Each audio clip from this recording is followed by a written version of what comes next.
How was the class? I'd love to What? hear how you felt about it. Was it new? Tell me. Let's check in a little bit. Was it too hard? Was it too easy? Was it new? Stressful? Tell me. I liked it better I liked it better than than what? yesterday. Than yesterday. Than yesterday. Yeah, some people like really get triggered by hip openers, right? Hip openers can be very, very intense. Better. I like yesterday's better. Yeah. Some people get triggered by deep hard bends and heart openers, right? So, and usually I've heard somebody say it, I don't remember who, but the poses that trigger you the most, or the poses that you want to avoid are the poses that hold the greatest lesson for you, right? Yes, Amelia, you can ask something. Okay, I think I blacked out with Bo on the roll. And Albine, I have to tell you, I have had this thing since Yoga 1 in 2013. I love it. I love it. But my question was, for me, for the sequencing, it was weird for me to do left foot forward first, like in Warrior 1. Yeah. Is that an Anna Forrest thing? Well, it's actually breaking your habitual patterns, right? You will hear me say it over and over again, change your pattern, change your life. And a lot of times our habitual pattern is just do the right side, right? We do the right side, do the right side. And when we do left side first, it kind of like shakes you out a little bit. So I don't know if you were paying attention, but in one of the vignettes, I did the right foot forward. Yes, I saw that too. And mainly I just did it because I wanted to face the camera instead of with my butt to the camera, because these are a lot of times, for a lot of you, these are new poses for you. So honestly, I don't have a preference if you teach right side or left side. I personally don't have a preference. I like to mix it up, because I truly believe that when you do start with the left foot, you do get to break some sort of even subconscious pattern in your yoga practice. And once you change even the slightest, you interlace your fingers like this, you change the thumb, and that feels weird, doesn't it? Everybody just cross your fingers like this for a moment, and I just put the other thumb on top. Doesn't that feel weird? But imagine like if you just make that little change and you're kind of like resistant, right? Imagine how resistant we are in all the other areas in our lives when we have that habitual pattern. So this is just an invitation for you to shake it up a little bit. I don't have a preference which side you teach first. You can teach the right side or you can teach the left side. You can mix it up if you want. I don't have a particular preference one way or the other. Anybody else?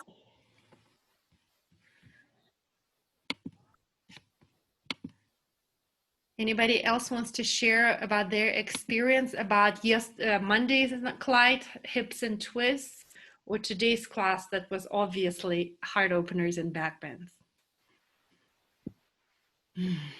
I'll say something. Yeah. I tweaked my low back a few years ago, and I've gotten over the worst of it, but there's still like a little lingering reminder.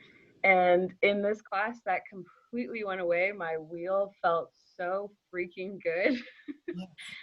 And now I'm just like, oh, that's what a wheel can feel like. I want to do that all the time. So thank you. You're welcome. Thank you so much for naming it, Laura, because this is I think it's a perfect segue for us to start talking about sequencing. So in this particular sequence, one of the reasons why, if I do say so myself, Laura, one of the reasons why you experience a deep, deep, deep back bend, and one of the reasons why your back felt so good is because it was really intentional. I want to say like really intelligent sequencing. So every single pose in this practice is put together in a particular space for a reason. And the main intent for this class, for this particular sequencing, is to warm your body. Every single pose that we did was very intentional and mindful and designed to get you to that deep back bend. Are you with me? So this is the style of yoga that helps you do that. So if you did our 200-hour training, you know, we did Baptiste's Journey into Power. If some of your old, you know, OGs, original gangsters out there, you did our hot sequence, it was also like a holistic practice, right? We do a little bit of back bends, we do a little bit of hips, we do a little bit of hips, etc. This is a different animal altogether, right? Like on Monday, we did only hips and twists. And some of you, I think it was Jeff who put on Facebook, it's like, oh, like the next day he was like, my hips feel so open, right? So this sequencing is designed to get you to experience what we call an apex pose, to a very, very deep, like the biggest expression of that pose, as big as possible, as deep as possible. If you're with me, give me jazz hands. So in this course, the art of yoga sequencing, you will learn the basic principles of how to put together sequencing like this. Now, I'll be honest with you, it took me quite a while to fully understand this kind of sequencing. So in this course, I'm going to give you the basics. And you get to master it for the rest of your life. And the mastery honestly comes from you trying these poses and this sequencing in your own practice. What feels good, what doesn't feel good, with putting into work the basic principles and understandings, because there is a lot of mindfulness behind this type of sequencing. There is a method to this madness, so to speak, even though you have absolute freedom to create sequencing like this on your own. It's not a set sequence. It's not a blueprint, in other words. You can create your sequencing. And at the same time, there is a very specific method to this madness. There are principles, there are guidelines that are working behind the scenes, so to speak. Okay, but before we get into the sequencing, let me first start, and please ask questions. You can tap your questions in the chat window. You can unmute yourself and ask the questions. This is designed to be an interactive course. Before we start unpacking the sequencing, let me start by introducing a structure of the class. So if you notice the structure of the class, I started Monday night's class, tonight's class, I start with a story. So there is a theme, there is a story, and there is an intent in every class. A theme, and you can take notes if you want. A theme, it's like a physical emphasis of the class. So Monday was hips and twists. That was a theme. Today's theme was heart openers and back bends. Do you see it clearly? Like the physical practice was all about back bends today. Yes? Give me hands up if you agree. And then Monday was all about deep, deep, deep hip openers. Now, there is also a story, right? A story is usually something very short and succinct, something that can set you up for the class, and maybe something that can start introducing a concept that, you know, you can take everything from your yoga mat into your everyday life type of thing. Do you know what I mean?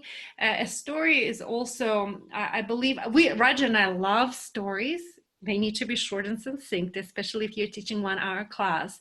And it creates a rapport, it creates a connection with your students. And it's, you know, a yoga practice, it's not just it's not just a workout.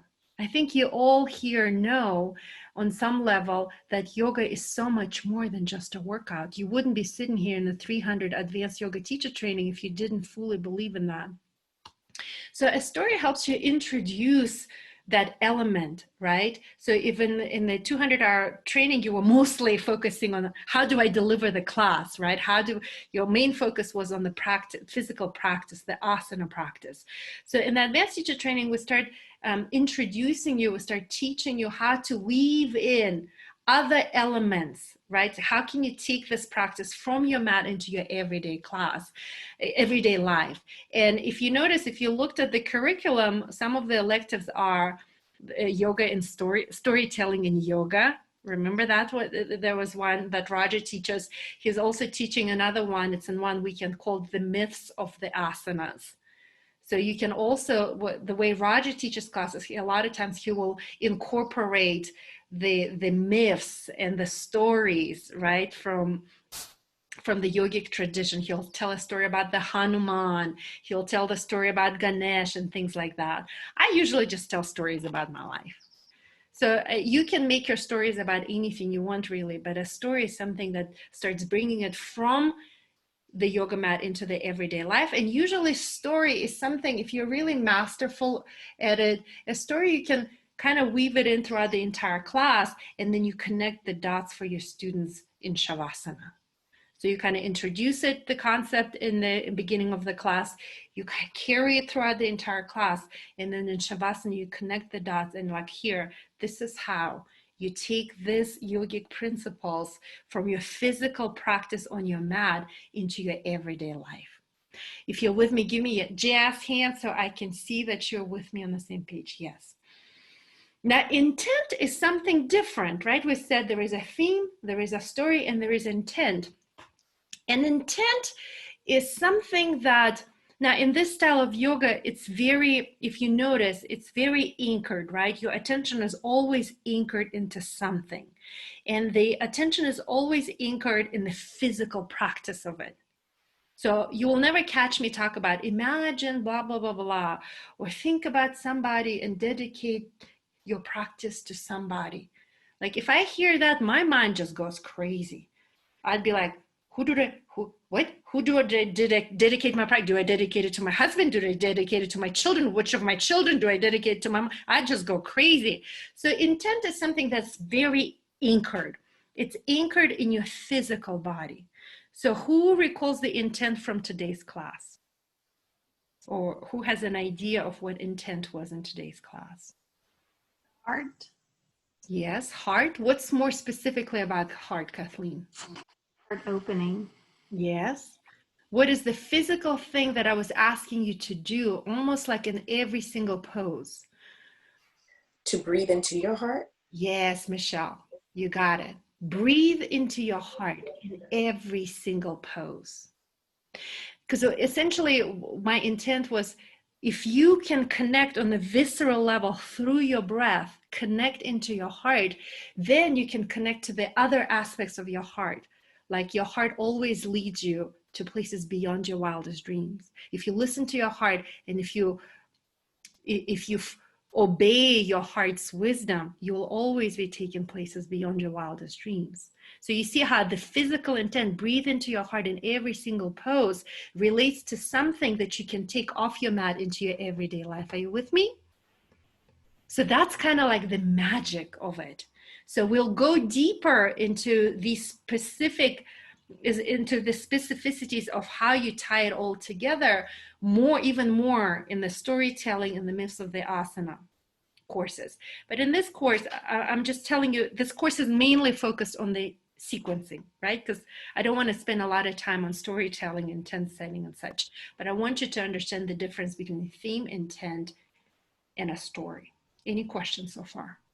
Albina, will you say the theme, the story, and the intention for tonight's classes, just so I can solidify it? Yes, absolutely. So the theme was heart openers and back bends.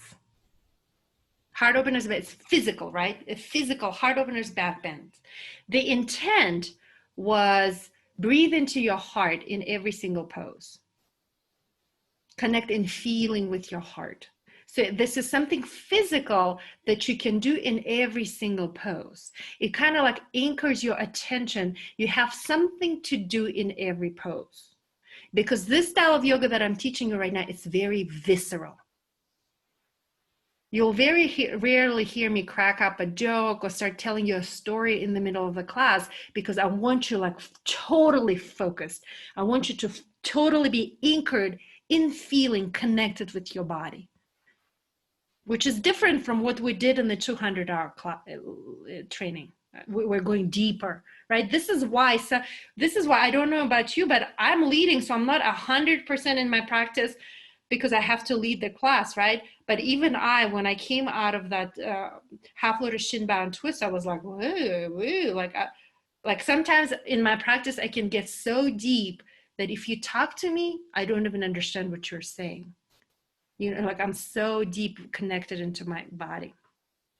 And then the story was, what was the story? I said that, you know, a lot of times we'll look for the outside world for the answers, especially when we have, you know, especially when we have to make a decision and it's a challenging decision or it's a difficult situation. And the tendency is to go and talk to your friends, to your mentors. Some of us even go and talk to a few, like a tarot card reader or fortune teller, right? The tendency is to go and seek the answers from the outside world, when in fact, if you just pause and you go inside and you connect to your heart will always lead you to the truth. Moreover, your heart will always lead you to the places beyond your wildest dreams. At least this is what I wanted to tell you as a story. Maybe the delivery, I lost something of it because I got a little bit, you know, excited, but that was the intention, to tell a story like that. Does it help, Jordan? Yes, thank you. That just puts it all together. Thank you. So please ask questions if some questions bubble up. Let us all take a deep, deep breath. Okay. So let's break down the structure of this class. And by the way, you don't have to actually write down the structure of this class because it's in your manual on page 112. This class that we did today is in your manual on page 112. I actually tweaked it a little bit because that sequence I put together probably like 5 years ago, and today I was like, I want to change it a little bit. I changed it just a little bit, but the 95% of it is in your manual. So I always start the class with a story and intent. Then today we did the wrist stretches, right? And I did the wrist stretches before pranayama because it was kind of like a warm-up. You know, you can start doing wrist stretches before the class officially starts. Especially if you only have 1 hour, you can start the wrist stretches like 5 minutes before the class starts, because a lot of times students are already on their mats just playing with their toes, right? They have nothing to do, so you can do the wrist stretches. And usually the class always starts with a pranayama. It starts with a pranayama breathing exercise. So if you recall, the pranayama for today was what? You have your manuals in front of you. Kapalabhati. Kapalabhati breath. We did 100 pumps followed by 3 Uddiyanas. Uddiyana forward fold. And notice that because it's a more advanced practice, I demoed Kapalabhati and I demoed Uddiyana for you, standing up so you could see my belly. And then we did it sitting down. Yes? With me so far?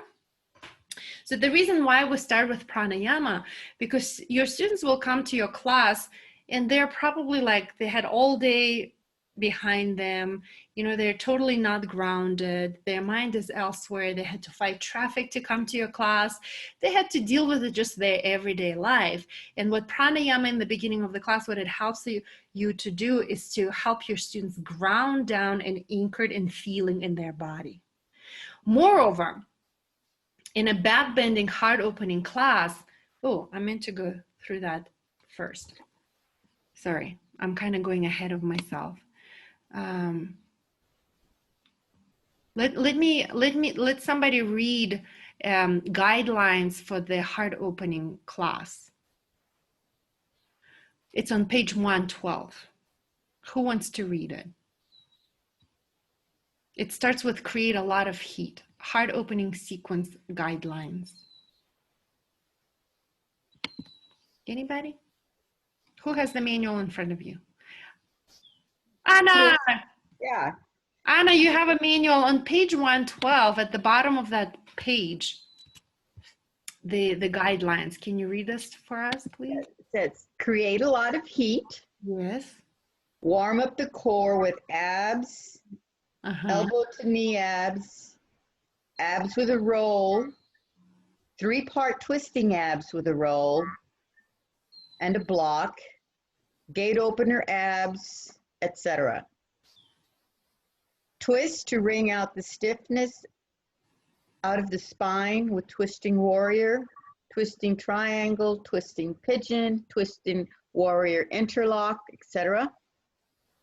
And do a lot of baby back bends, lunge, baby back bend hands on sacrum, low cobra, cobra over the roll, etc.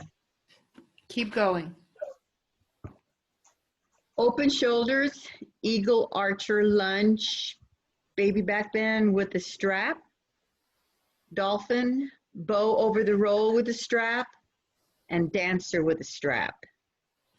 Open the quads, lunges, lunge. H2B, yeah.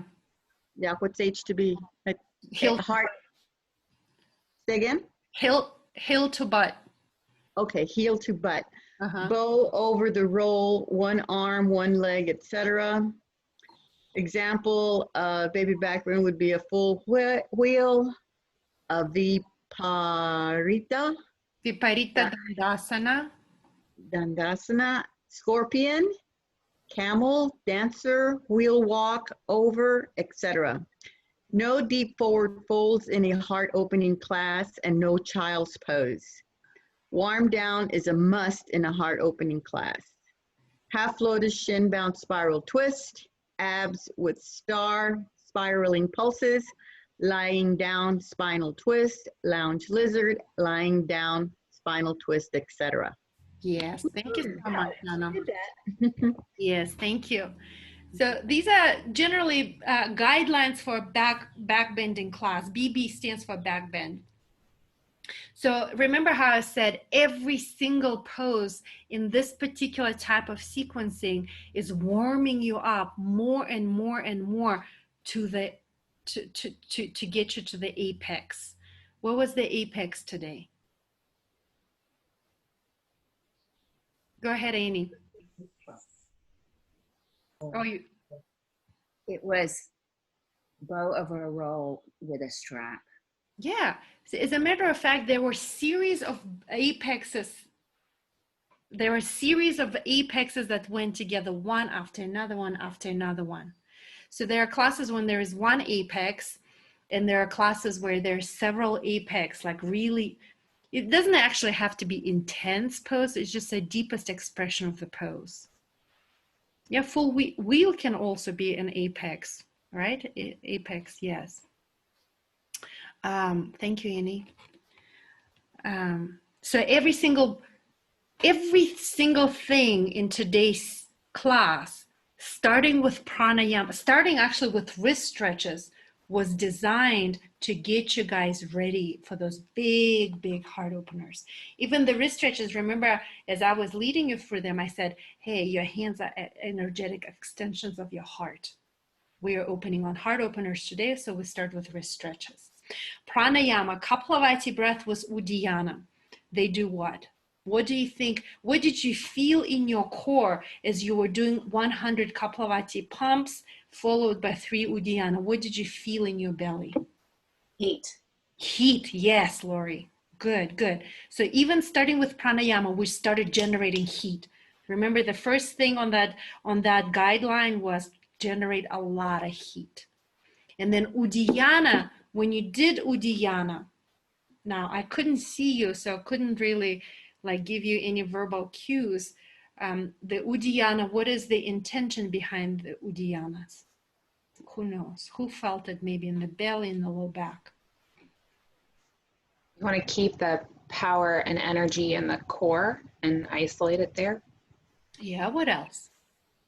Massage your inner organs. Yes. What else? Go ahead, Amy. Unlock your low back. Unlock the low back. Yeah, all of those things. So it massages your internal organs, it unlocks your low back, it wakes up the core, like Victoria said, all of that. Just one pranayama did all of those things. And then we went into, and then we usually go into some sort of warm-up pose, which is a seated pose. And today it was half lotus spinal twist. So when you did half lotus spinal twist, what was it? What do you think was the intention behind that pose where it was? We just created space in the low back, so we're gonna open it even more, and the shoulders off. That's right. Yes, good job, Cheryl. So twist, remember how in that guideline said a lot of twists? So we're starting, the first pose is a twisting pose. Not only is it a twisting, but it's also a hip opener. So we're kind of doing double, triple whammies right away. This is advanced sequencing, right? There are poses that we're putting into the sequencing that are addressing multiple body parts. So in half lotus spinal twist, we address the hip opener, and we address the length in the spine, and we started twisting the spine so we can start lubricating the spine for that back bend. If you're with me, give me jazz hands. Yes, yes. Then normally in the structure of the class, we do abs.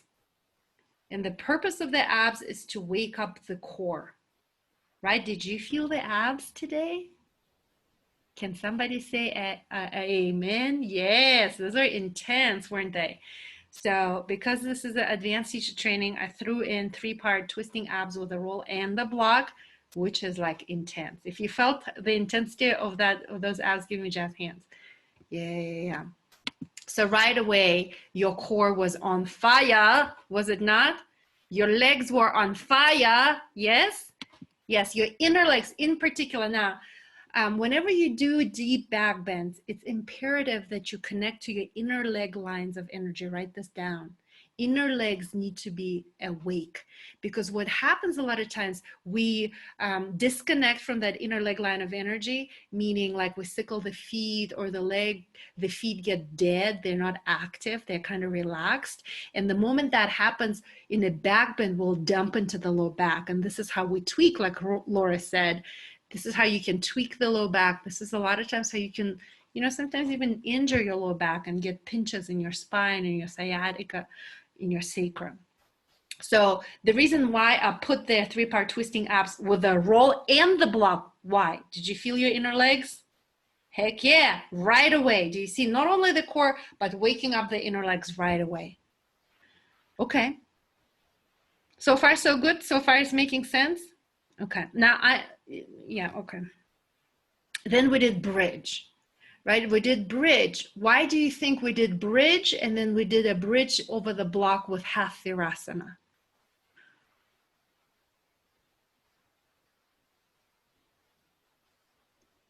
To open up hip flexors.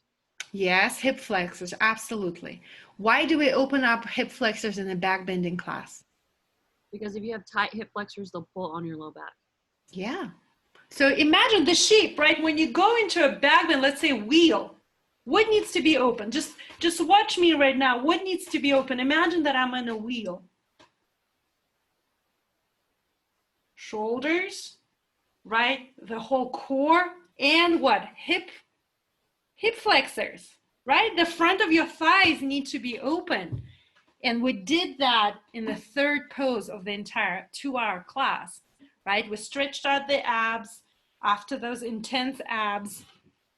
And then we opened up the hip flexors right away. Did it feel good? If it felt good, give me jazz hands. Yeah, that big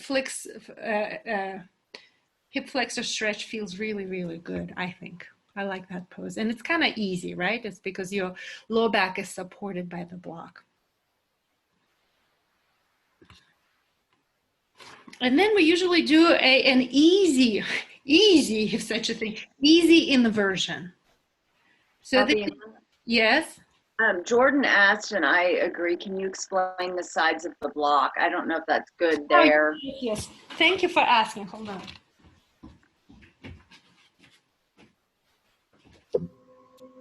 So this is the wide side of the block.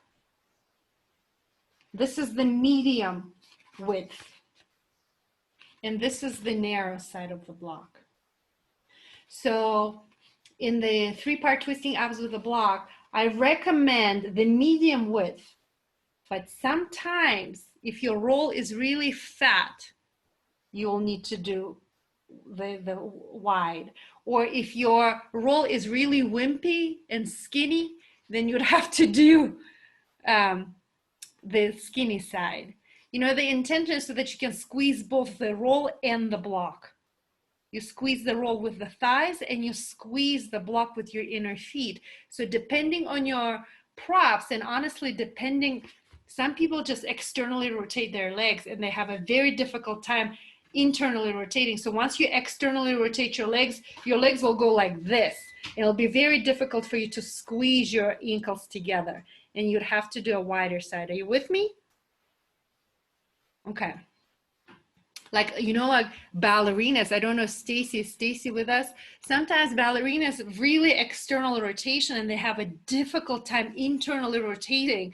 And then the block really helps you connect with your inner legs. Can I help you? Can I have your phone? Yes, so that is very, very true.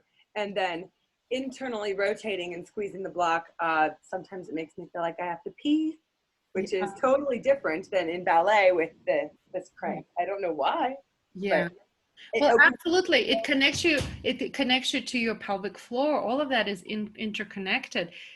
All the block exercises also, I mean, the roll when it's between your thighs, it connects you to your root chakra. It wakes up all sorts of energy down there, which is really exciting. Yeah, it is exciting. That's why I said become intimately connected with your best friend, your roll. I heard that.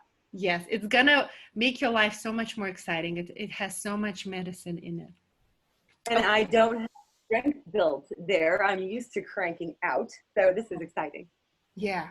So internal rotation is what internal rotation in your legs does.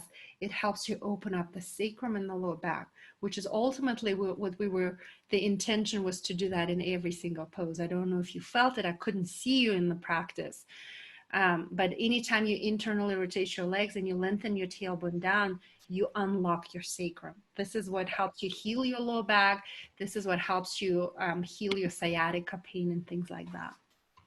Albina, I have a branch off question that I don't mean to throw us down a rabbit hole, but would you teach this type of work unmodified or unvariated to prenatal, postnatal yogis? You mean the internally rotating of the legs and squeezing? Absolutely. So we teach for prenatal, postnatal. There are several now. When for pregnant women, we don't recommend doing abs, but there are abless abs with a roll, which I maybe we'll have time to teach. But it's squeezing the roll, internally rotating the thighs, and curling tailbone up. But you're curling the tailbone up not by using your lower abdomen, but by using your ass. Okay. Not squeezing the ass, but that, again, hello, Zoom. It's like this part of your butt, right? Again, when you tuck, you're using the butt muscles, and this, again, opens up the sacrum, which for pregnant ladies, if many of you have been pregnant, you know, when the belly gets really big, the sacrum starts jamming in a major way. So abless abs with a roll is such a tremendous release for the sacrum and the lower back. It's one of the most healing things that you can teach in prenatal yoga. Okay, so inversion, an easy inversion to warm up the shoulders, which today was what? Dolphin, yes. Yeah, don't be shy. You can just unmute and say dolphin. And because it's an advanced, teacher training, we threw in some flair into that dolphin. It wasn't just a regular dolphin. It was dorsal fin. And if you recall, I say you can stay here in dolphin. You can even clasp your hands. So you always cue for all levels of the practitioner.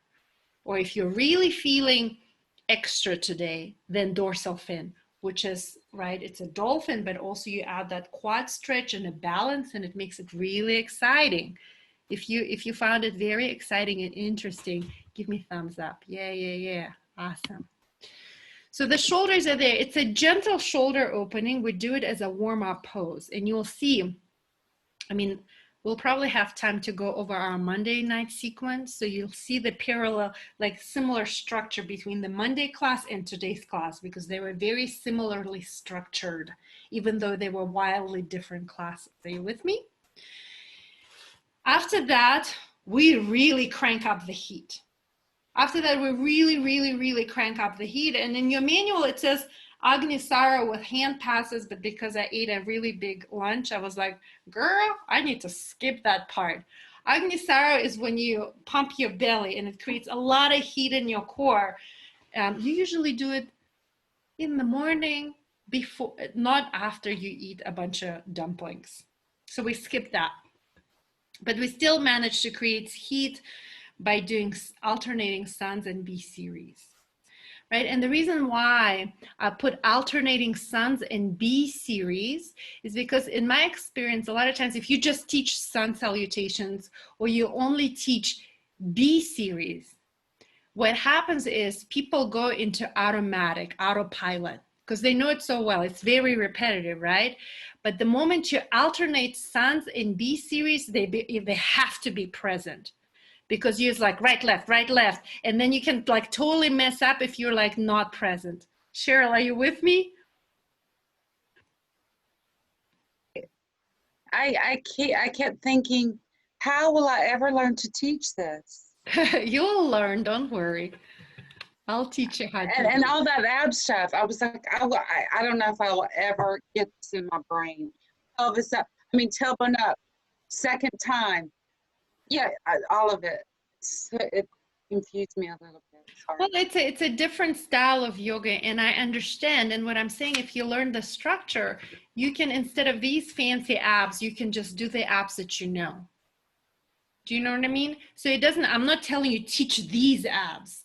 You can teach any abs. Generally, we just go through the structure, and I'm explaining kind of like the method to this madness, so to speak, yeah? So the reason why we alternate suns and B series is because A, because it's an advanced practice, and B is so that your students are really present with you. And they're gonna be less likely to go on autopilot because you have to change right, left, yeah? So we did that. We did 3 rounds of alternating suns and B series, which is classical suns and B series, to generate a lot of heat. Did you feel the heat in the class? Like after you did that, I was a little bit out of breath. I was like, hold on, let me have a sip of water. And then what we did, and you may want to write this down, the next stretch. So this introduction is usually going to be the same every time we teach. Now, from this point over on, it can change a little bit. It will change a little bit. You can go 2 ways. So the Monday class and today's class, what we did was B series with vignettes. It was B series with vignettes. On Monday, we did 3 pose vignettes. Today, we did 2 pose vignettes. So it's kind of like, you do down dog, you do right side, left side, 2 poses, and then you do some sort of, it can be up dog, down dog. Today we fancied it up and we did a bunch of roll stuff. But instead of roll stuff, it can be up dog, down dog.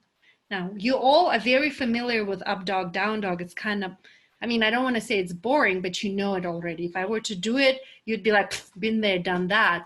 So the reason why I put in those fancy roll stuff is to keep you kind of like excited, right? Something different, something new, something that you've never done before.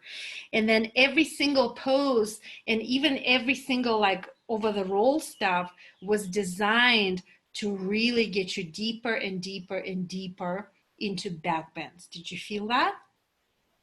And if you notice, the poses were getting more intense. They were higher in intensity with every single vignette. Whereas in the end, the last vignette was, what was it?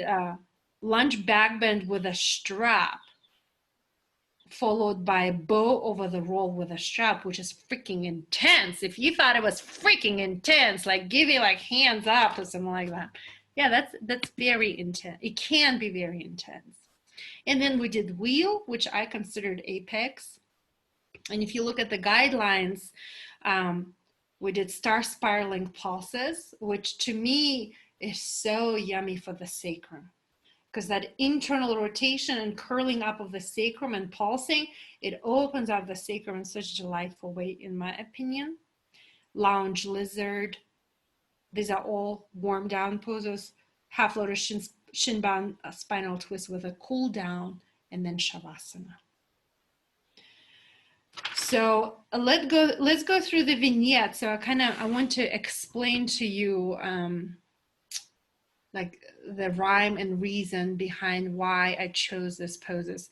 If you're like, I have no idea what she's talking about right now, in your manual on pages from 100 to 109, I listed out a lot of the poses.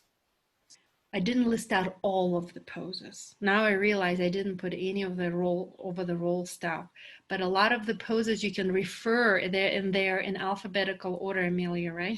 Amelia helped me.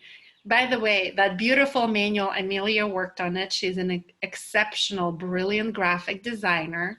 If you need any graphic design help, Amelia is your girl. Yes.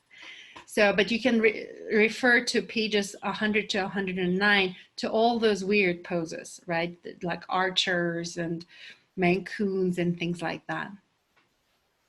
Any questions so far? Let me pause. Mara, do you have a question? Yeah, sorry, I was looking through the manual.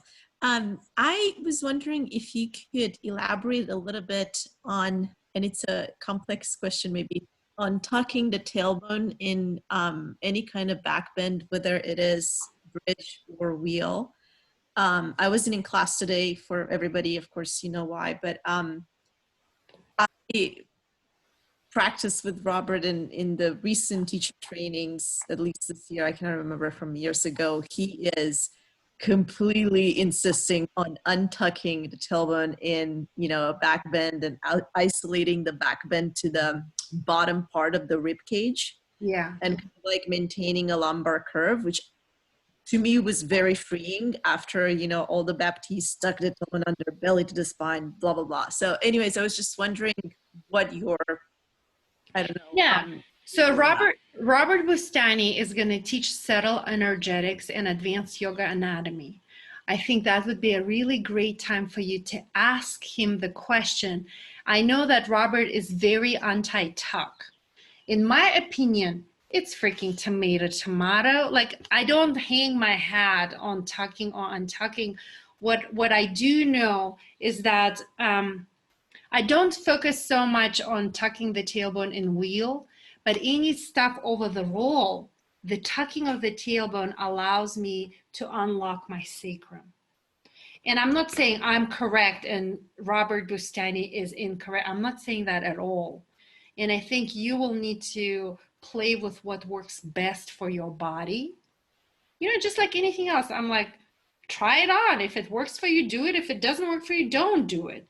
If you want to look up as you're doing your yoga practice as taught in traditional yoga, then do it. But if you're doing it only because it's a habit, but it actually makes your neck super tight, what I'm saying is, well, consider relaxing your neck and just check it out. Does it feel better or worse? Don't just do it because somebody told you to do it. It's like, you know, some people say, oh, if you're menstruating, you can't go upside down. Says who? Some old guy 1,000 years ago who's never menstruated in his life? I mean, like some people are like, no, if you're in your moon cycle, moon days, you cannot go upside down. Pfft. Again, if you believe that somehow bad blood goes into your brain, then don't. I do, and I'm still alive. So what I'm saying, I guess, is try it out on your own body. You know, I'm not saying this is what I'm teaching is the absolute yoga Bible, do it only this way. I'm not. I'm just saying, like, this is just a way. Yeah, no, I think his thing, and I know his whole reasoning is like to lengthen the abdominals because he's all about lean, long muscles. I think, you know, for me, and that's why I was asking what your view is in the context of forest yoga, which is different in some ways. I think for me, you know, Catherine Budick says something like, imagine that you have a grape bead in between your butt cheeks and you want to squeeze it in a backbend so that you don't drop it, but you don't want to squeeze it so much that you pop it. You know, in a sense to like, yeah, engage and tuck, but maintain a little bit of you're talking your butt cheek as a group. Yeah. Which is also the sacrum. I mean, the tucking, you know, but yeah. Yeah, I've heard that analogy. Your butt cheek being like a, what did you call it? A grapefruit? You know, the grapes, you know, the one grape bead. I don't know how you call it. I heard like the whole butt cheek analogy, like if it's too tight, it's gonna pop, but you just tighten it a little bit so it's like nice and. Yeah. Anyway, how did we end up on this tangent, Mara? Tucking of the tailbone. Every time, look, Robert Bustani is my first yoga teacher. I did my first yoga teacher training, and I've done many, many, many teacher trainings. My very first yoga teacher training was with Robert Bustani. And every time I see him after that over the years, the first thing he looks at me, he's like, Albina, you need to stop tucking so much. You know, and like, it's just an opinion. You know, when I practice with Robert, I don't tuck. When I practice with my other teacher, Anna Forrest, I tuck. You know, and it both, like some days it feels good this way, some days it feels good this way. But what I do know is that Forest Yoga methodology truly helped me heal my low back. So anyway, and ultimately what I'm teaching you right now is Forest Yoga methodology, by the way. Okay. Where were we? The vignettes. Let's break down every single vignette. Is there anybody who right now who's like, what in the world is she talking about? You're like completely lost. Yeah, it's okay. I acknowledge that, you know, in the beginning it can be like a little bit overwhelming even. And like, remember, anything that you try on for the first time, you're like, what the heck? You know, I'll tell you a totally irrelevant story, but I remember after working at Deloitte, which is one of the world's most prestigious, you know, accounting firm, I came to Continental Airlines, and they had this like fancy, which I thought like such elaborate financial models. And I remember I came in there and I was like, I'm so dumb. I came home and I cried to Roger, and I'm like, I'm so dumb.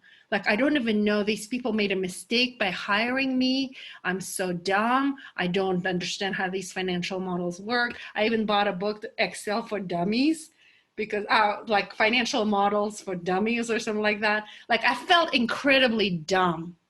True story. But then like a couple of weeks into it, I was like, dang, this is so easy. You just push one button and it's all just calculates for you. So it's kind of like that. In the beginning, you may feel like, oh my gosh, this is so overwhelming. I'll never learn it. It's too complicated.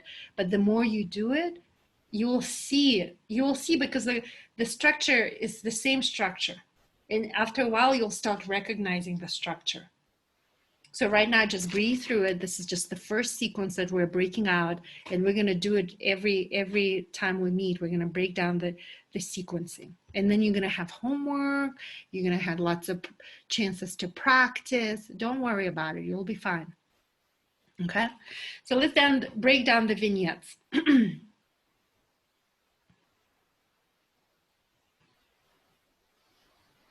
So the first vignette was lunge, back bend, hands on sacrum. And we did lunge and we put our hands on sacrum. The nice part about it is like most of the poses, they're very self-explanatory, right? Lunge, back bend, hands on sacrum. It's pretty self-explanatory. So what parts of the body that pose opens? The heart.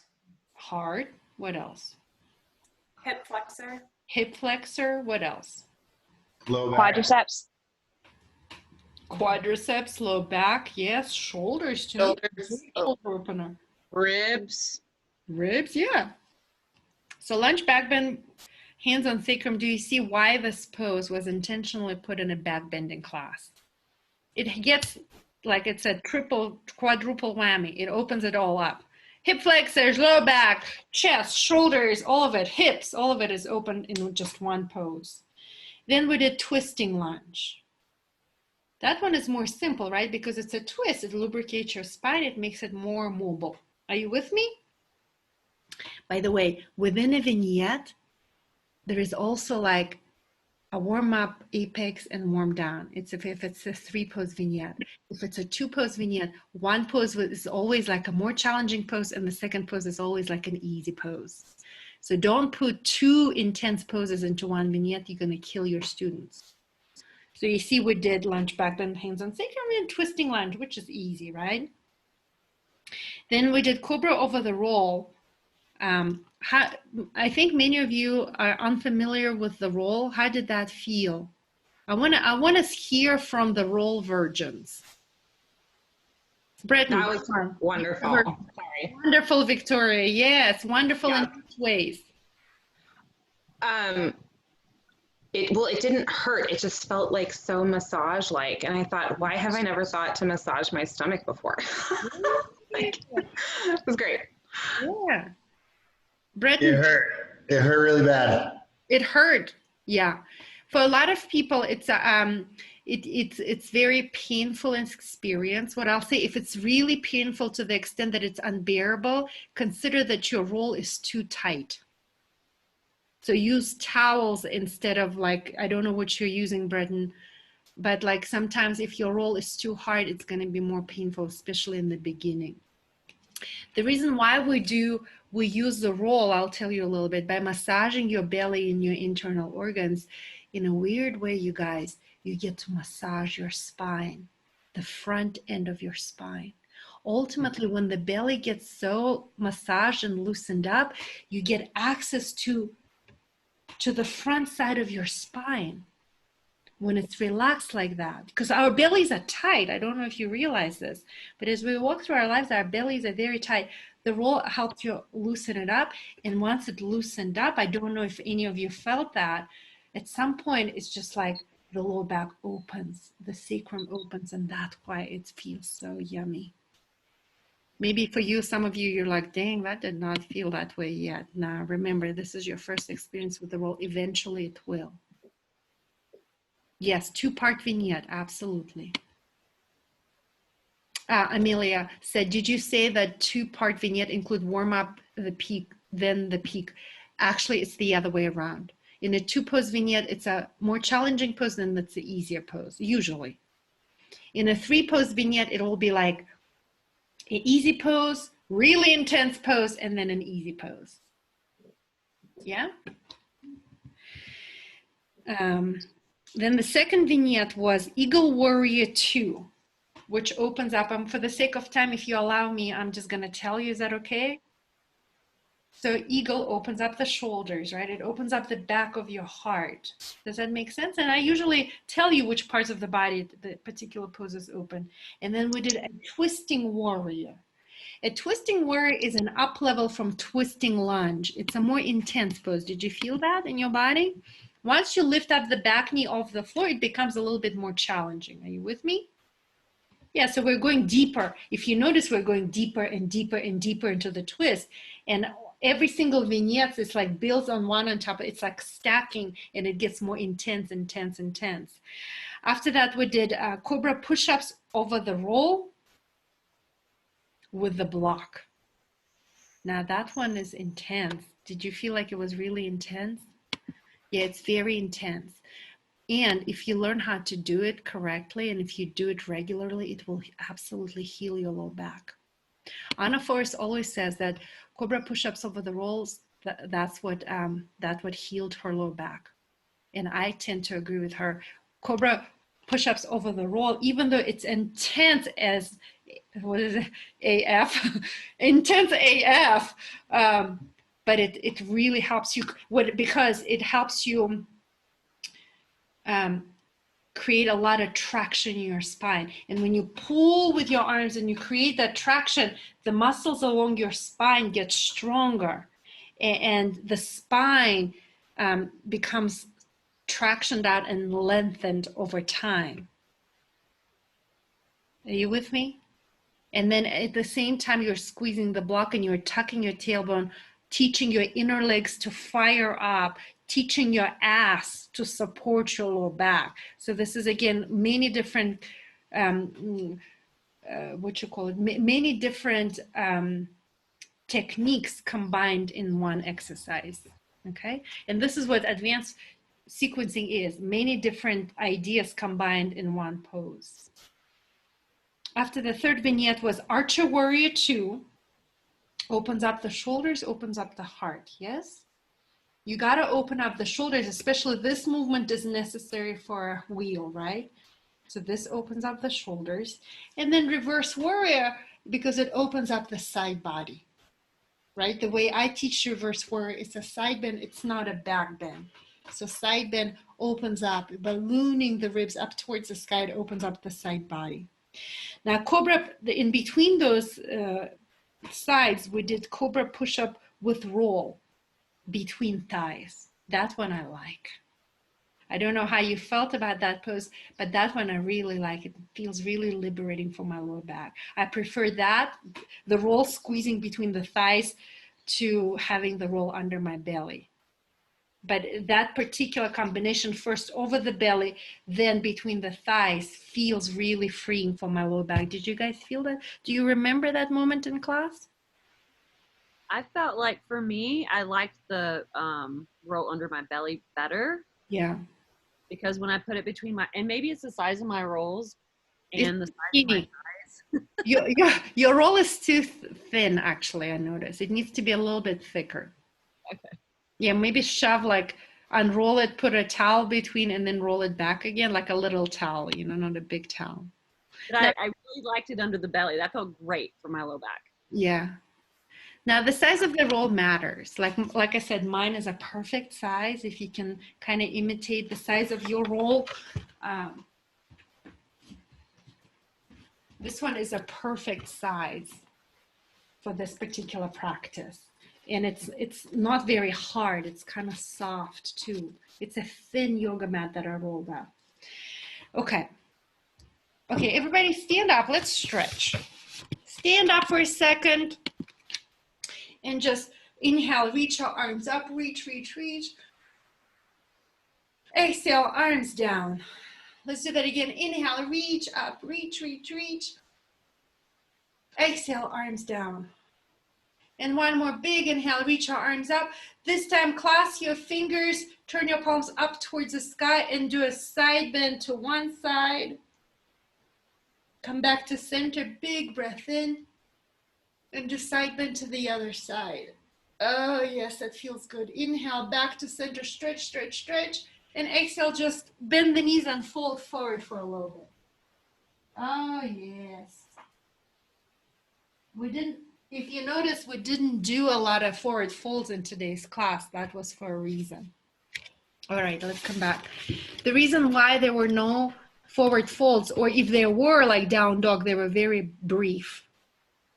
We didn't hang out in down dog for a long time. Did you notice? It was intentional. Because I always say, like, imagine your spine being like a paper clip. If you go like this, what happens eventually to your paper clip? It breaks, yeah. And I know that in some traditional styles of yoga, like Ashtanga, you do, you know, pose, counter pose, right? Pose, counter pose. So in this style, you kind of just go, if it's a back bend, you go back bend, back bend, back bend, back bend. And then you go to the deepest back bend. If you do a forward fold in class, it's usually forward fold, forward fold, forward fold, forward fold, forward fold, which we'll do. You won't see kind of pose, counter pose in this line of yoga. Because if you do pose, counter pose, you're less likely to go into the deepest expression of a pose. Are you with me? And I'm not saying like Ashtanga isn't correct. It's just like I said. It's just different variation. It's a different tune to the same song, so to speak. Okay. Albina. Yes. Please may I add something about the roll? Yes, please. So for those of you who haven't been over the roll before, especially guys, I can find it very difficult. A lot of time it's about the gut as well. If you're really impacted in the gut, going over the roll is miserable. Yeah. So if you're constipated, if you have any kind of, if you're not having a poo every day and you're a go every 3 days, the roll is miserable. So it just might be something to think about. If you have clients who are saying, God, this hurts so bad, then they may have some gut issues they need to attend to. Yeah. So, There's probably a lot of shit in that belly, and that's why it hurts. yeah. And hip flexors too. Men tend to be really tight in the hip flexors. The roll's miserable. Usually if the roll is really uncomfortable, it's not the low back, it's your gut. Yeah. Thank you for that, Annie. Yeah. Absolutely. And actually laying over the roll, just if you just do it for fun, like if you read a book or watch Netflix and chill, do it over the roll, you're going to start pooping more often. Seriously. Guess what? Yeah. And you may find after a class that may like tonight, you may find, oh my God, I got to go poop. Yeah. And so, yeah, painful roll, you need to take a shit. I did that in our break, by the way. It works. Anyway, going on to the next fourth vignette, which was lunge H2B, that stands for heel to butt.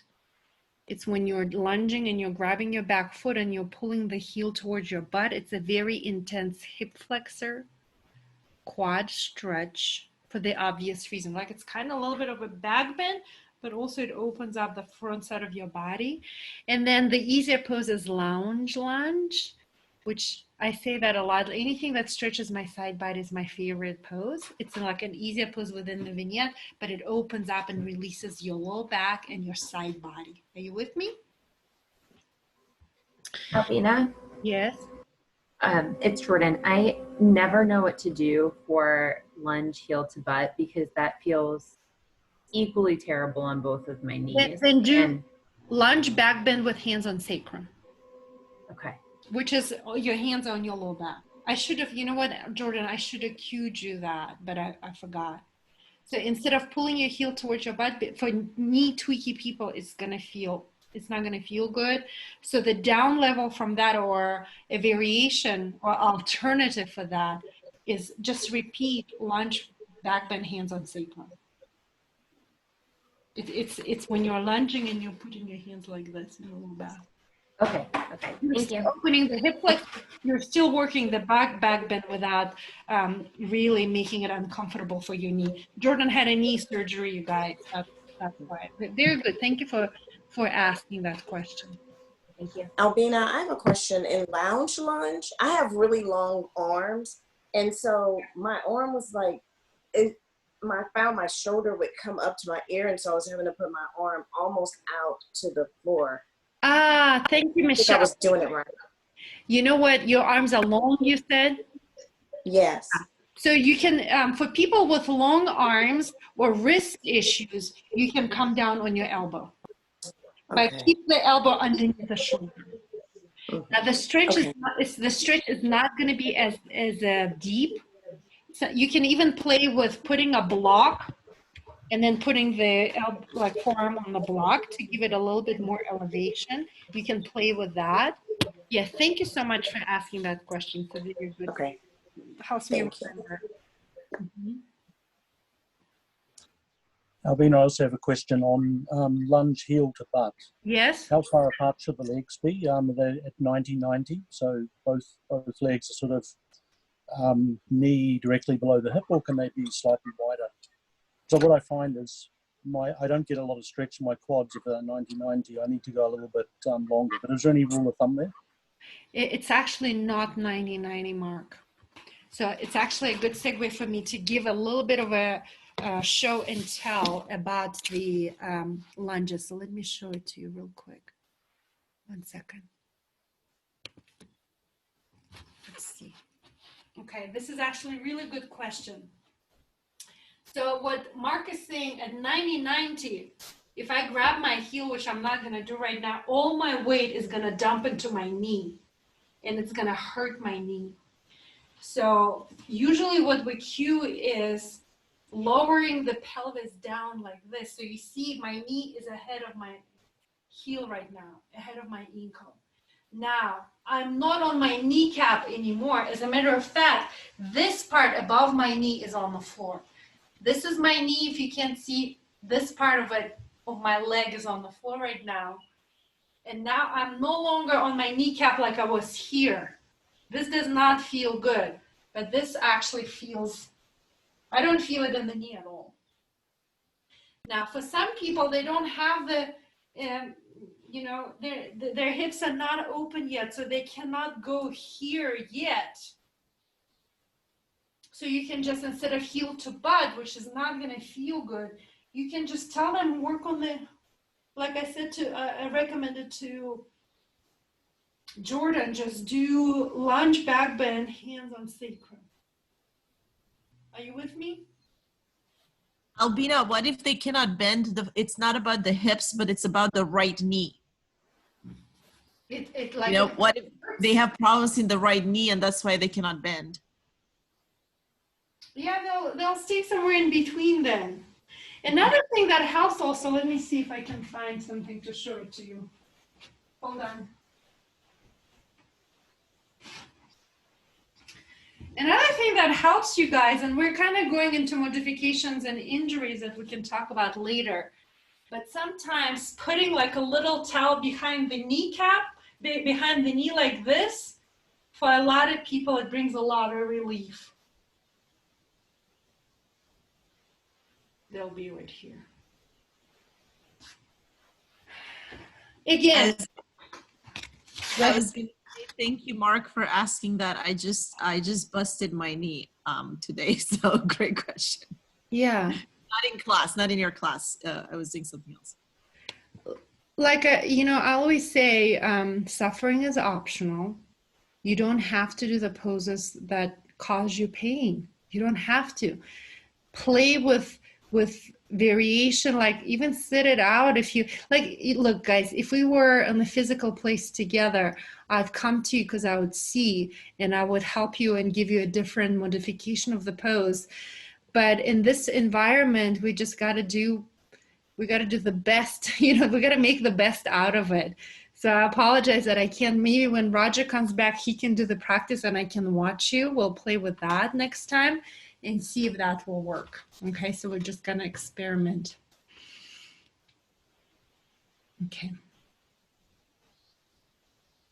Then we did bow over the roll, one arm, one leg. Intense, yes? Intense stuff for the belly.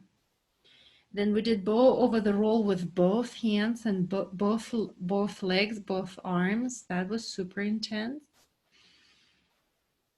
This is the vignette that I squeezed in there. I squeezed in an additional vignette, which is not in your manual, which is lunge back bend with brain cradle, and then pigeon heel to butt. And the reason why I did that, because earlier, by the way, I always practice before I teach. So earlier when I practiced that, my shoulders were not ready for the lunge back bend with a strap in the next vignette. I was like, hell no. My shoulders were like, hell no.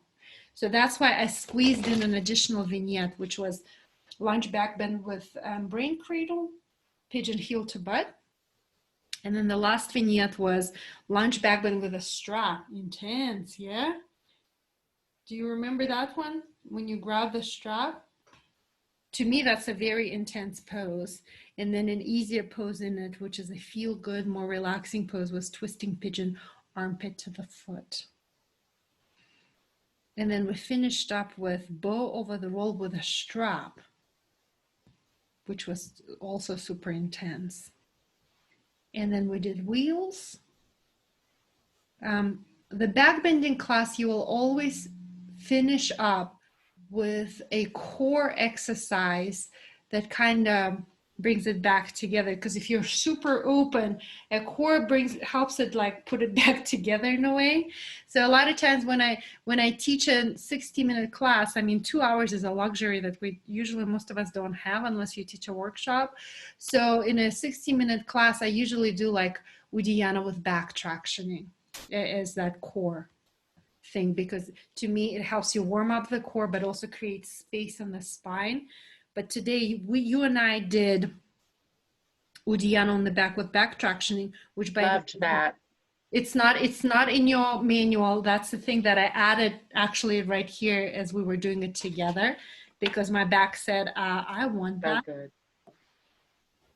Uddiyana. I need to write it down with back traction. Albina, with that on the back, when you do you lock the chin to the chest still and lift the head off the floor? Head stays on the floor. It stays head on the floor, but your chin goes down towards your chest for the what is it called, or Malandara? The lock, yeah. Malandara. Malandara Bandha. It still goes. It's not a bandha necessarily, but it helps that vacuum a little bit. But the head stays on the floor. It's just chin goes down a little bit. Lounge lizard, my favorite pose. Half lotus shin bound spinal twist, my favorite pose. Shavasana. That was today's class. Questions? I know it's a lot. I know it is a lot, especially if you're not familiar with this style of yoga. So what I would highly recommend, guys, I'm going to send you, I'm going to edit the video, I'm going to upload it. You can definitely practice the same class again, but I also understand that maybe you don't have a luxury of practice 2 hours a day. So I'm going to also email you a 60-minute backbending classes that I have on my YouTube channel. So you can like shorten it and you can get more flavor around the backbending sequencing, right?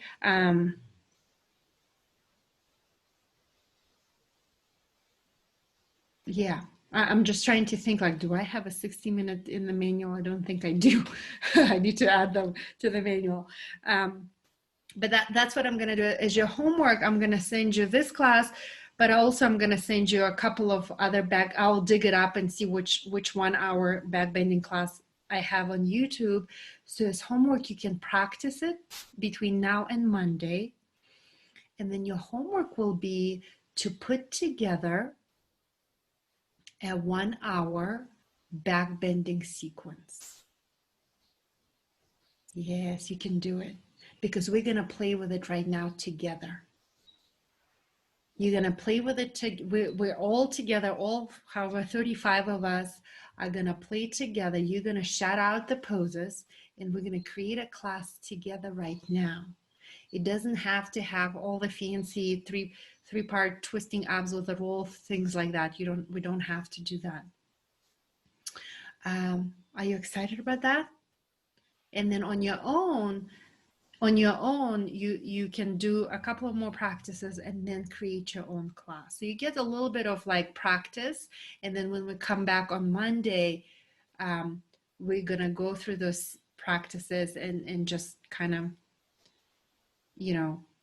tweak them and change them up so that they make more sense. So you'll have a lot of practice and feedback, so to speak. So usually, I'll tell you, we used to lead 300-hour teacher training and would invite people, everybody would come here to Taos, and it would be a 5-day immersion. So it will be 5 12-hour days, and we just go deep into the stuff. But because it's on Zoom, we're just going to have to make the best out of it, like I said. What did I say about the 5-day immersion? It's because me thinking out loud, you guys, how we can make it work so that you still get a lot of practice. And probably it's very unlikely that you'll get to teach the sequence here. We'll probably do it in Stand and Deliver, which is a mandatory track in this 300-hour training. So know that whatever work you're doing in this class right now is going to be the foundation for Stand and Deliver. Because we're going to use the sequences that you put together in this class. You're going to teach those sequences in Stand and Deliver. And in Stand Deliver, you're going to teach the sequences and you're going to get feedback. You're going to not only feedback on your delivery of the class, but also feedback from your peers on how the sequence felt in your body. That's how it's going to work. Okay? We're just stretching the 5-day immersion over a period of 6 months. That's all. It's going to be fine. It's going to be fun. We're going to learn a lot, all of us. Okay, so let us all put together, with my help, a 60-minute heart-opening class. So go back to your manual and look at the guidelines. Look at the structure. So remember, the class starts with pranayama. What kind of pranayama would you like to do? Shout out some ideas, or put them in the chat if you're too shy to speak out loud. Alternate nostril breathing. Alternate nostril breathing. Give me some more ideas. Yes, thank you, Mara. Traditional Bikram yoga, you know, chin down, elbows up, really opens the ribs to prepare for the back bending. Okay. So that might be an idea. Mm-hmm. I think it's a good idea. Usually, we start seated in a seated position, but if you stand and go back down, it may be a little bit weird. I don't know. You'd have to play with it. Maybe you can sit and do it. I don't know. Maybe you can sit. Maybe. Yeah. Why not? Yeah, it feels good. Yeah, it does actually. Look at that. Awesome. Bikram It yoga. does. Yeah. Look at that. We can create new stuff. What else? Give me some more ideas. Give me like 2-3 more breathing ideas. How about 4-part breath? 4-part breath. Shivananda breath, yes.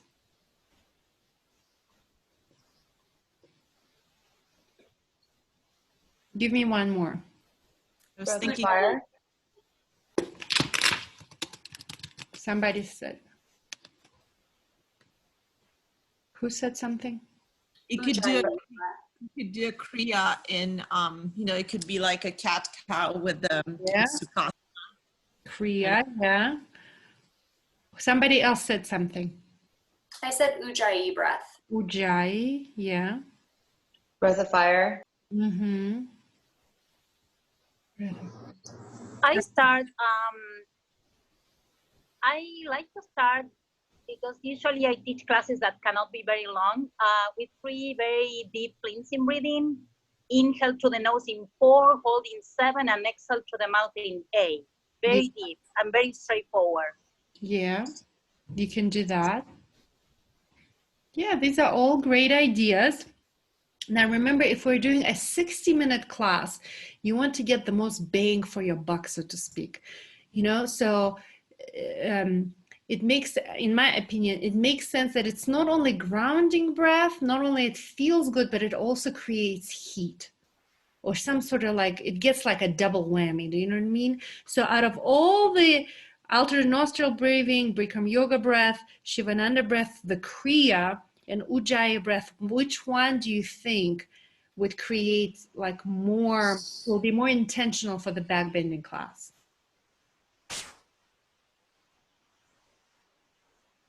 Kriya would be good. Yeah, I agree. Ujjayi or Kapalabhati?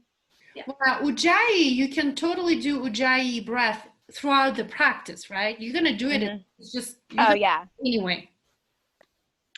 Albina, I don't know if you heard me, but I said the Kundalini breath of fire because it's quick. It usually creates a lot of heat. Show it. So it's just the contraction with the exhale. Oh, yeah. So it's Kapalabhati breath. We did it. Oh, you missed the practice today. Yeah, sorry. Yeah. I was working. No worries. Yeah, breath of fire, Kapalabhati breath. This is what we did in the practice today. Okay. Uh-huh. Very good, Megan. So out of all of these, I would go with either the Kriya, where you go like this as you breathe because it warms up the spine. Do you see that? It generates the heat. Or I would go with Kapalabhati breath of fire, what Megan just showed, because it also warms up the floor. With Ujjayi breath, you're going to do Ujjayi anyway. It's like, it goes without saying that you're going to do Ujjayi in every single pose. Does it make sense? I don't know who suggested that, but it also creates a lot of heat, and you are absolutely correct. So what I'm going for right now in a 60-minute, getting the most bang for your buck, so to speak, a class that will get your students to the deepest back bend possible in the shortest amount of time possible. So in a sequence like that, we need to combine more. Do you know what I mean? Combine more. Like if we had a 2-hour or 4-hour practice, yeah, go ahead, do alternate nostril breathing. I have a question, Albina. Yeah. In the Kaplavati breathing, tonight we did it through our nose. Yeah. And so is the more advanced to breathe through your nose the whole time rather than the shh, shh? Well, I don't know why Bikram chose to make a sh sound, because I used to teach hot yoga for a long time. Hot yoga is usually very beginner friendly. So what I notice is when people make a sh sound, it's easier to keep the rhythm going. So we all can do it together, kind of like shh, shh, shh, shh, shh. Do you know what I mean? And I think for beginners, it's very helpful because then they get a rhythm, they kind of get it.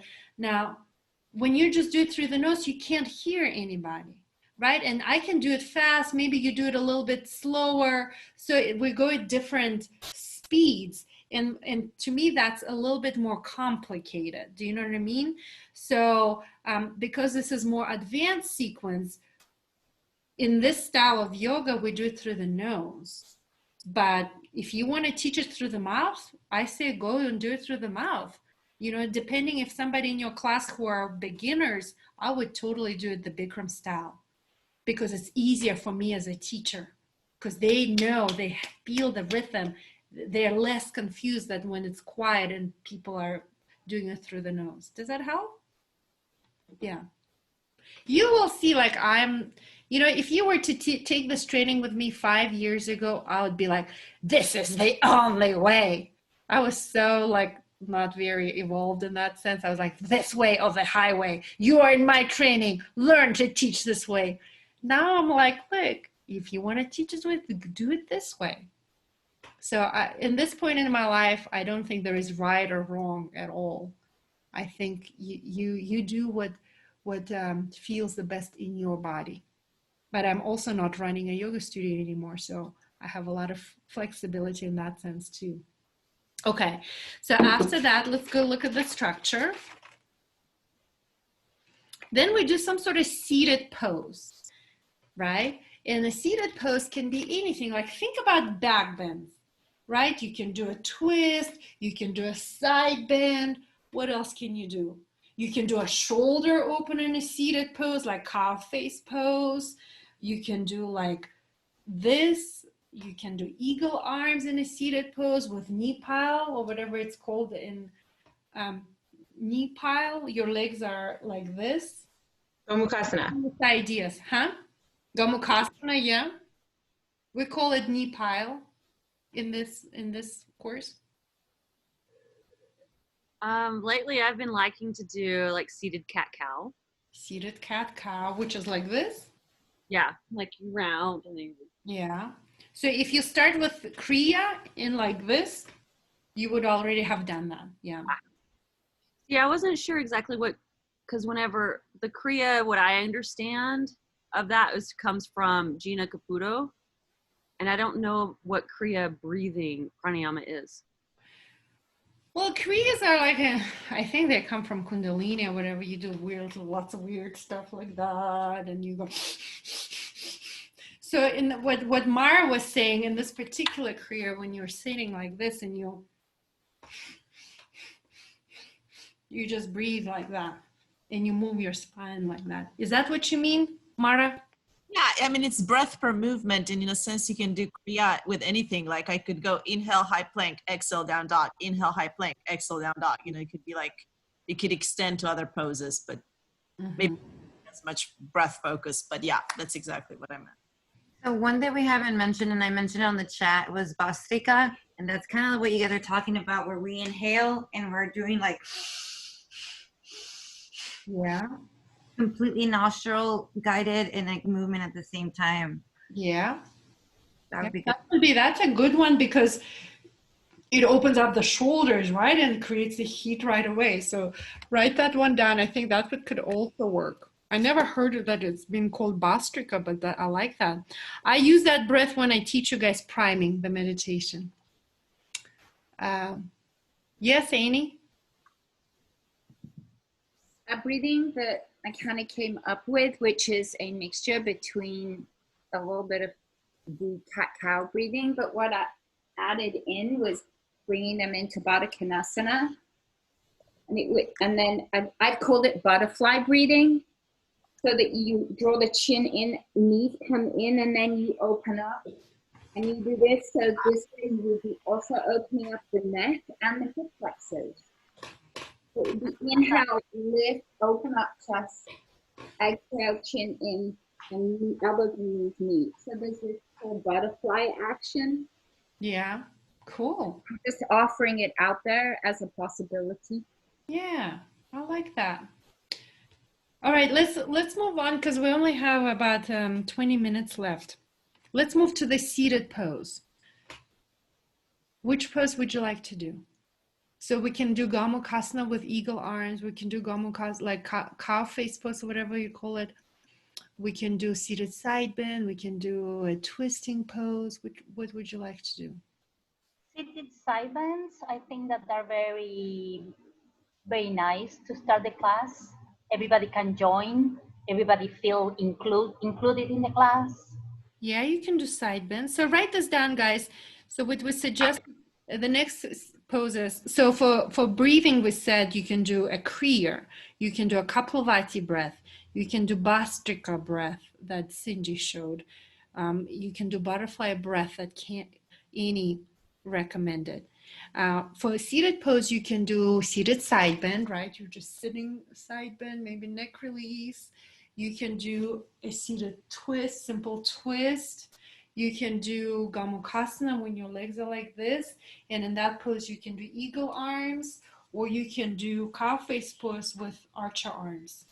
So all of those can be really good for a back bending class. Do you see it? Because they open up the shoulders and the hips right away.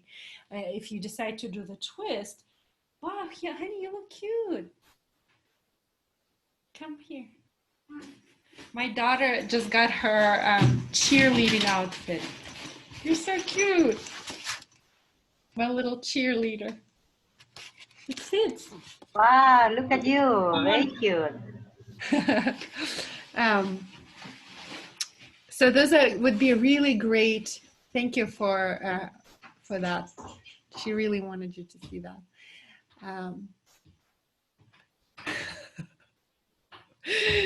So those would be really good poses for a warm-up seated pose. After that, we can do any sorts of abs, right? Any sorts of abs. Does it make sense? To warm up the core. You can do bicycle abs. You can do, like if you did the 200-hour training and this, you feel more comfortable with that, you can do those abs. I forget what they're called, scissor or something like that. Abs, like any sorts of abs will do. What would you do after that?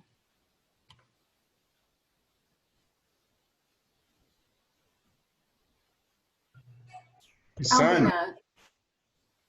Sorry, Breton. I'm so lost. I don't know where you guys are getting all of this information. We're just pulling it out of our ass, Angela. We're just creating a sequence. I'm kidding. Okay. I was looking at the manual and I am not. So it's either page 112 or 114, depending on what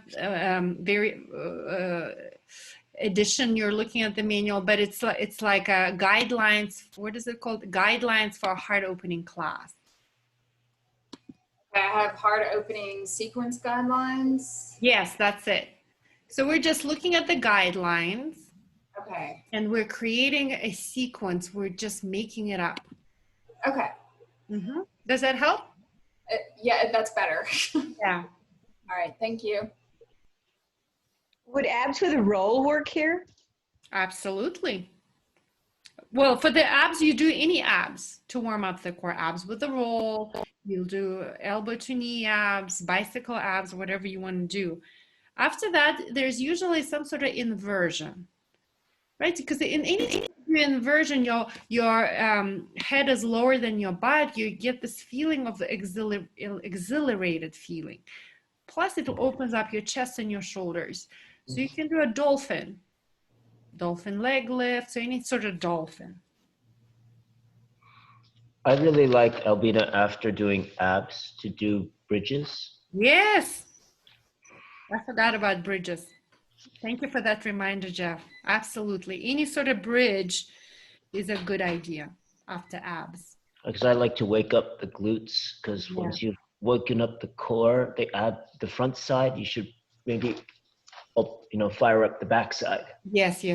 Thank you for that reminder.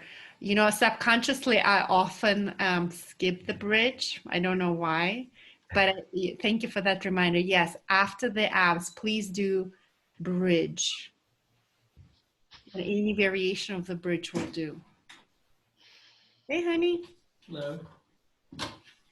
I also really love, I think most people call it reverse table. I call it table. Yeah. Where the arms are down instead of the shoulders. Yeah, it stretches out my shoulders in a major way. We're finishing up here. Roger just drove from Austin. Then after bridge, do a dolphin of any, baby, this is a chair. Yeah, but there's kind of a lot of stuff in the way.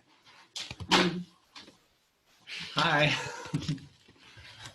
Keep going. So do some sort of dolphin or dolphin leg lifts. And then you move to really cranking up that heat through sun salutation. Are you with me? So you can do sun A, sun B, you can do classical suns, you can do alternating suns like we did today. But suns are there, any sort of suns, and I would do a minimum of 3 rounds. I would do 3 rounds in a 1-hour class, not 5, because for the sake of time, you only do 3 and you move them pretty quickly. Right? And then I'll tell you right away, for a 60-minute class, you only have time for 3 vignettes. Because I taught a lot of 60-minute classes over the 12 years of Yoga One. So you only have time for 3 vignettes. So the vignette would start with chair pose, forward fold, inhale halfway lift, exhale chaturanga, inhale up dog, exhale down dog. Here, the first vignette starts. Step your right foot forward into what pose? Warrior One. Warrior One, make it fancy. Fancy it up. Warrior One with, I don't know, prayer behind the neck so that it can open the... Yes. We call it Warrior One with brain cradling. Do you all like that? You know what? It may be a little bit too soon for that one.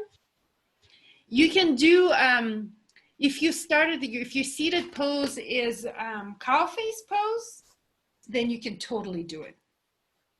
Are you with me, guys?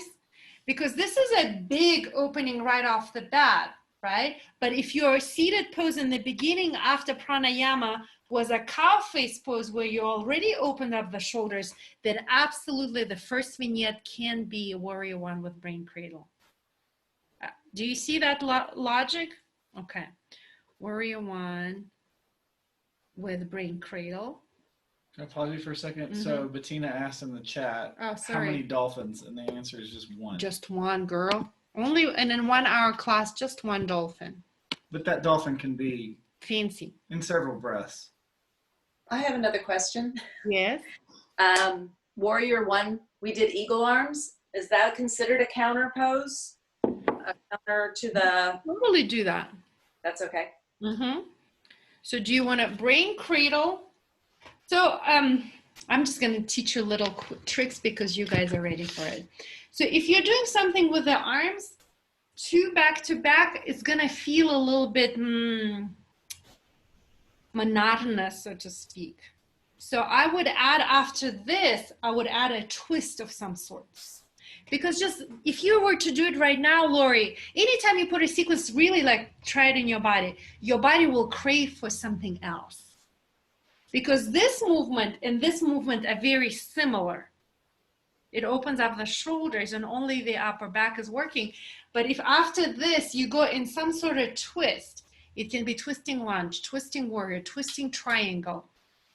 It's going to feel, in my opinion, a little bit more yummy. Can I add something? She used the word counter pose, and this is not sequencing that has counter poses, so I don't know if that's what she meant. Oh, Did that's you what mean complementary? She asked that because I don't. Yeah, I was just wondering if that would be okay after doing some of the heart openers when we were seated. Mm-hmm. If that was, I guess, okay to do in the sequence. Absolutely. You can do Eagle Warrior, any warrior, Eagle Warrior 1 or Eagle Warrior 2. Just put it in a different vignette. That's all I'm saying. Gotcha. So after Warrior 1 with Brain Cradle, I would want to do a twist. Which twist do you want to do?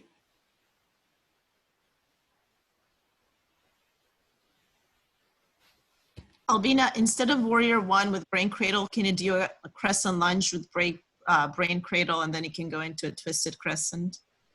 Sure. So back heel up. Yeah. Okay. Warrior 1 with Brain Cradle, and then you're going into twisting crescent. Well, I was saying maybe don't do the Warrior 1, just step into crescent lunge directly. So like instead of Warrior 1, you do crescent with Brain Cradle, and then you go for a crescent twist. Yeah, you can do that. What I invite you to do, because you're used to that in a Baptiste sequence, what I'm asking you to do, try on something different. Bring that heel down and see how that feels. Would you be willing to do that? Because you're going back to what's familiar and comfortable. But change it up a little bit and try something new. Well, this is a little bit different than the Baptiste, but yeah, I agree with you. Yeah.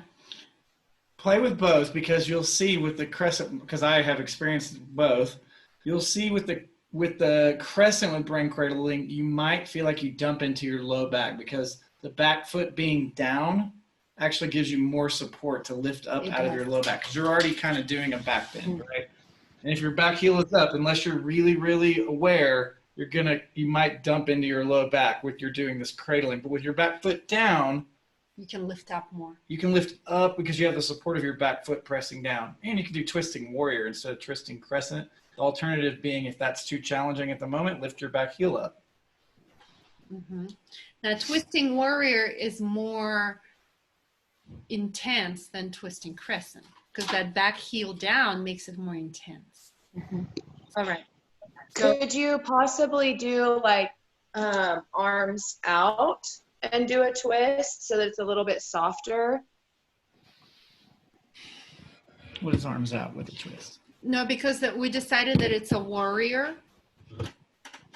So back heel down, you won't be able to do the twist like that with back heel down. Okay. You only do that twist on the back heel up. Okay. So he's talking about, can you, no, I'll show it. You're talking about what? So what's Megan is talking about, so we decided already that we're gonna do back heel down. Warrior 1. Warrior 1 with brain cradling. So from here, in order for you to twist, you gotta lift up your back heel to truly twist. Yeah. Do you know what I mean? Because your body will want to lift that back heel up, otherwise you're gonna tweak the crap out of your back knee. So since we're already in Warrior 1, the twist that you can do is twisting warrior, twisting. Oh, because you're lower. Easy twisting warrior. You can do lots of twists. It's just not with the arms like that. Twist with back knee down, or yeah, twist one. So I need you to hear this. What Megan said, can we twist with arms straight? And I knew it intuitively, but when I did it, the back knee is being tweaked when you do that. Right? Because the heel is down. You can lift up the heel and then twist, but most people, I'll tell you, when you teach the class, they're going to miss that subtlety. And what I'm saying is it's probably easier if you're already in warrior stance, just continue being in warrior stance and just make it a twisting warrior or twisting lunge. Are you with me, guys? I'm super knee tweaky. Yeah. I have to say that any kind of twisting warrior, I peel the heel. Because if I pin the heel down and I come into a twist, it really weaks my knee. Yeah, so you can say twisting warrior. If you need extra support, put your back knee down and make it twisting lunge. Or lift the back heel up is what Annie's saying. Yeah. Yeah. Okay, let's move to the next vignette. So between the vignettes, it will be up dog, down dog. Let's make it simple. Right? Mm-hmm. What is the second vignette?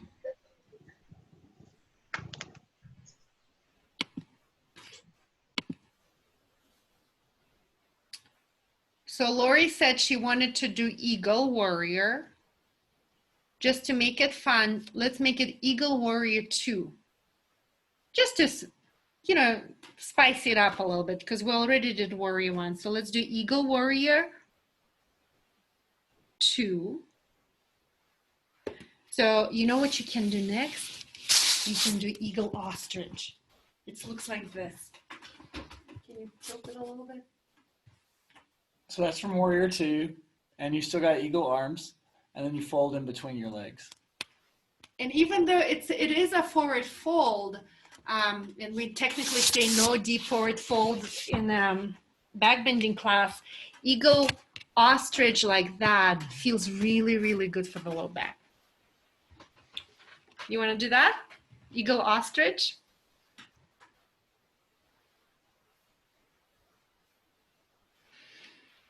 The last vignette, I'll tell you right away, the last vignette will need to have some sort of lunge and a pigeon. The reason being is the lunge is necessary to open up the hip flexor and pigeon is necessary to open up the hips. What's the peak pose? Wheel. Lunge, heel to butt. Huh? Lunge heel to butt, yeah. Lunge heel to butt, is that what you want to do? Lunge heel to butt, H to B. And then do some sort of pigeon, you guys.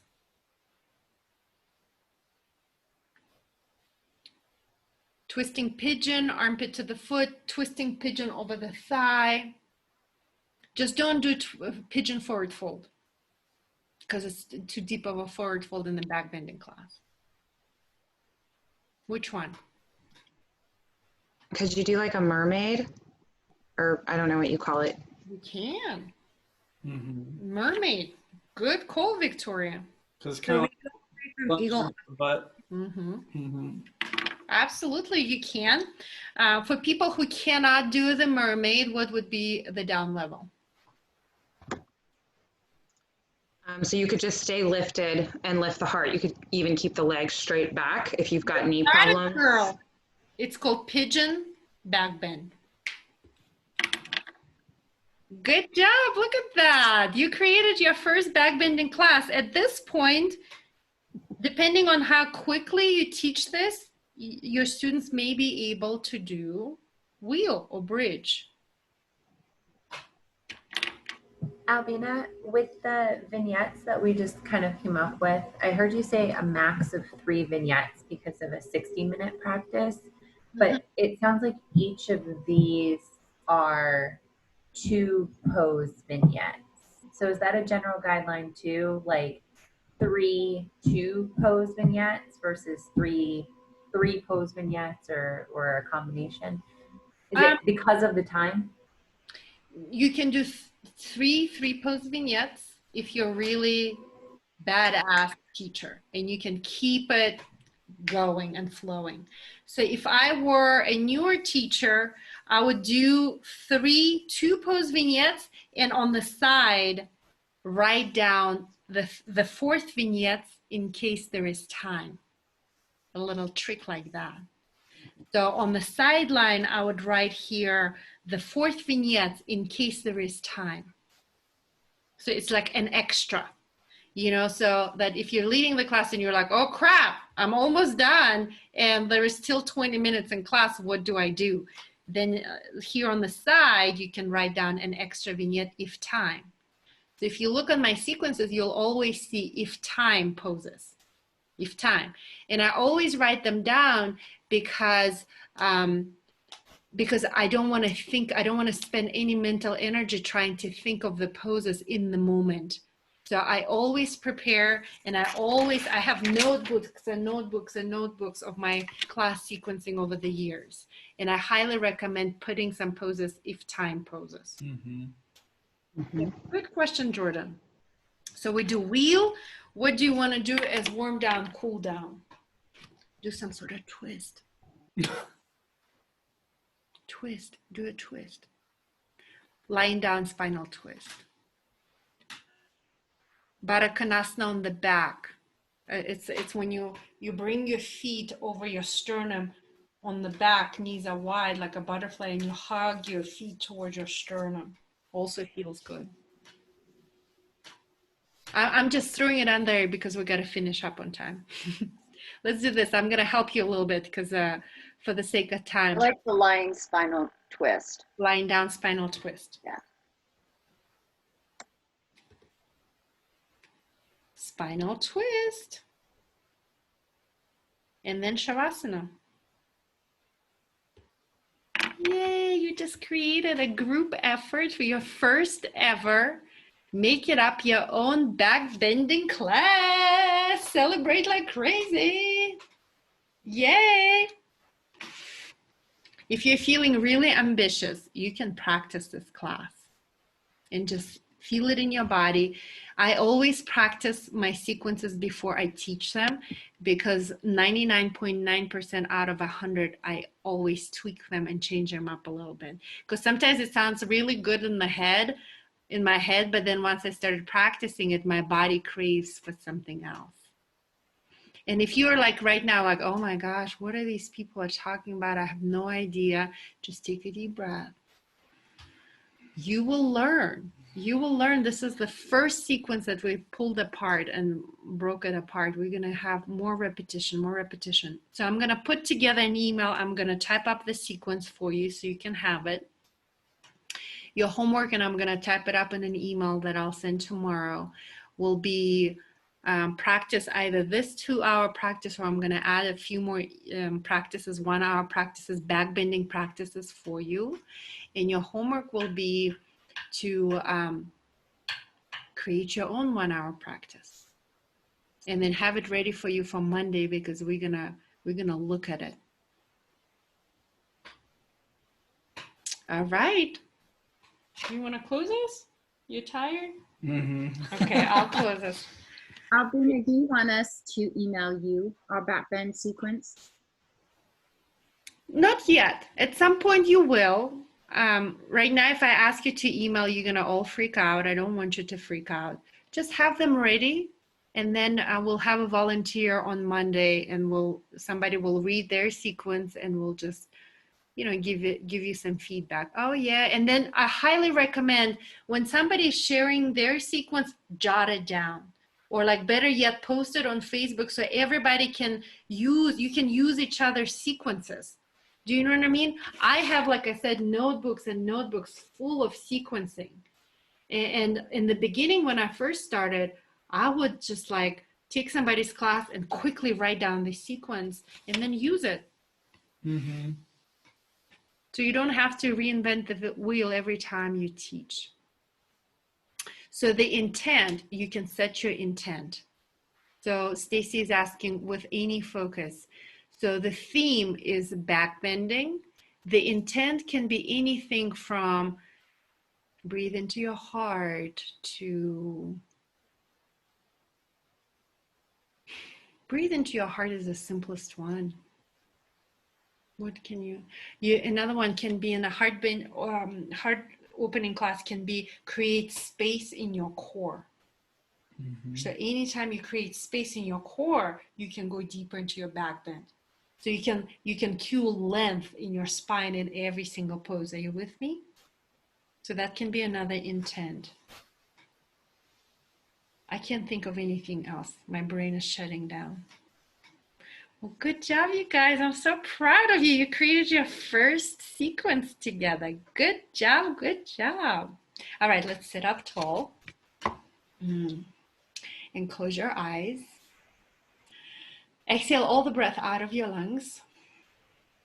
Take a deep breath in, fill up your lungs. Exhale and relax your shoulders, relax your belly. And now take a deep celebratory breath. Like, I did such an amazing job. I'm such a badass. And as you exhale, just move your shoulders, like move your shoulders, and you can make a duck face if you want, like, yeah. You know, I'm being silly, but you did a great job. Celebrate even the smallest wins. I did an outstanding job. I did a 2-hour intense freaking yoga practice. Take a deep breath in, big celebratory breath in, and then exhale and move your shoulders. 2-hour intense, deep back bending class. I did it. Take a deep breath in. I just created the very first pull out of the thin air, so to speak, totally creative on the clean blank sheet of paper yoga sequence. Breathe that in. It's a big deal. And then exhale, just move your shoulders a little bit, lift up your chest. Like, I did a great job. Celebrate that.